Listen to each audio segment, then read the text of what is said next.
Says no one has done it this year quite like driver number 1, Jamie McMurray, as he has won the Daytona 500 and the Brickyard 400. Only 3 drivers have done it, and now Jamie McMurray's name goes on that list.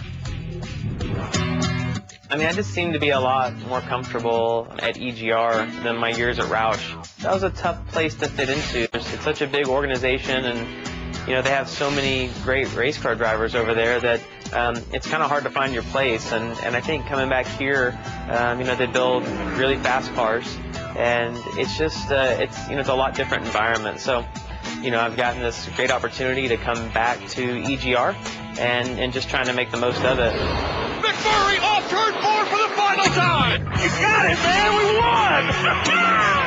McMurray will get it. His first time out with Earnhardt Ganassi Racing. He will win the 52nd running of the Daytona 500. Oh, my God! Dude, I am worn out. That was so awesome. To be where I was last year, and for Johnny Morris and Chip and Felix, how about that? NASCAR shops to take a chance on me and let me come back, it means a lot to me. What a way to pay them back. Jamie McMurray began the 2010 season on familiar ground and with a renewed purpose, which immediately paid dividends. I can't believe you just won the Daytona 500. But since then, McMurray's season has been inconsistent at best. There is trouble in turns 3 and 4. Jamie McMurray had nowhere to go and needed a Truex. Wrecks, bad luck, and some dismal finishes have kept the one car at bay. Just hugged me down, getting at the corner. I got loose underneath him. Torn up really bad. Come down pit road for sure. Averaging an 18th place finish, McMurray is 16th in points, 151 away from chase contention, and needs a hot streak over the next 6 races to muscle his way up to the promised land. Jamie McMurray has brought the McDonald Chevrolet in right front flat tire again. A bad day just got a little tougher for that team. Yet, he leads the series in poles and has been there at the end at NASCAR's biggest races. Dig hard, dig hard.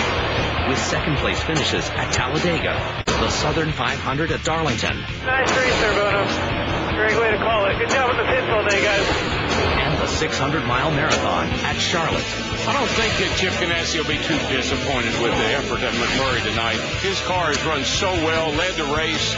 Pretty impressive. And a triumphant return to victory lane at the legendary Brickyard. McMurray started the year winning the Daytona 500. Today, he wins the 2010 Brickyard 400 at the Indianapolis Motor Speedway, giving Chip Ganassi a clean sweep of Indianapolis and the triple crown of motorsports, the Daytona 500, the Indianapolis 500, and today, the Brickyard 400.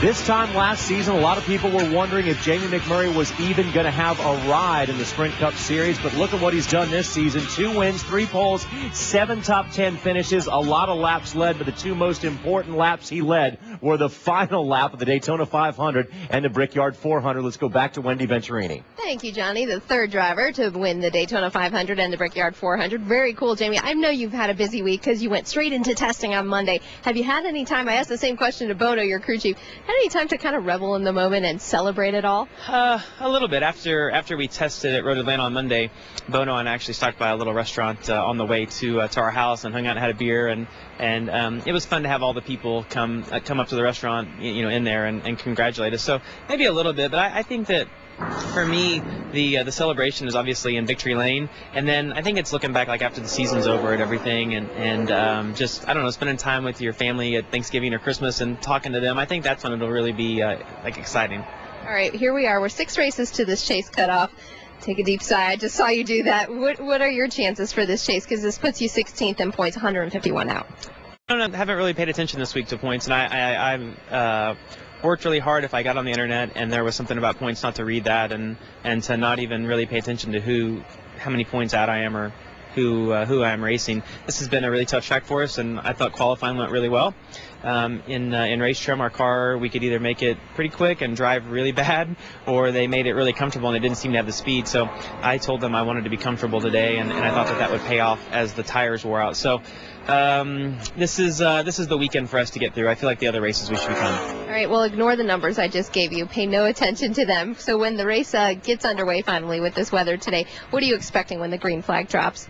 Well, it just looked to me like the guys that were fast in happy hour were really loose and kind of out of control. And I had that here last time, and I couldn't race with anybody. I could run for about 10 laps, and then I would either get passed, or if I could catch somebody, I couldn't pass them because my car was so out of control. So we have set our car up quite a bit tighter and made it a lot more comfortable to drive. And I don't know that it'll be good for the first 8 or 10 laps, but we hope that if we get some long runs, it should be we'd be better.